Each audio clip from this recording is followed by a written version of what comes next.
First, on a grim note, when will ISIS strike again? That's the question many authorities around the world are asking. Now there are reports that the radical Islamic group has sent 400 fighters to carry out attacks in Europe. All this after ISIS claimed responsibility for the deadly bombings in Brussels. Dale Hurd brings us the story. One day after a series of deadly attacks in Brussels, security was at its highest level, with soldiers checking passengers' belongings at the entrances of some of the metro stations in the city.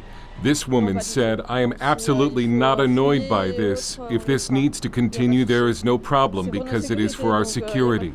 34 people died in the attack. 9 Americans were among the 250 wounded. American missionary Rocky Gathright told CBN News he had just dropped off a friend at Brussels airport when the blast occurred. The second explosion seemed like it was right beside me. All the windows and all the glass just shattered and came exploding out towards the street. Gathright went in to help and minister to victims, and he prayed with an airline employee.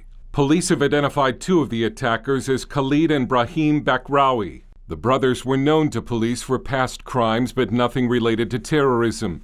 Both blew themselves up in the attack. Khalid Bakraoui had rented an apartment raided by police last week, in an operation that had led authorities to the top suspect in the Paris attack, Salah Abdeslam.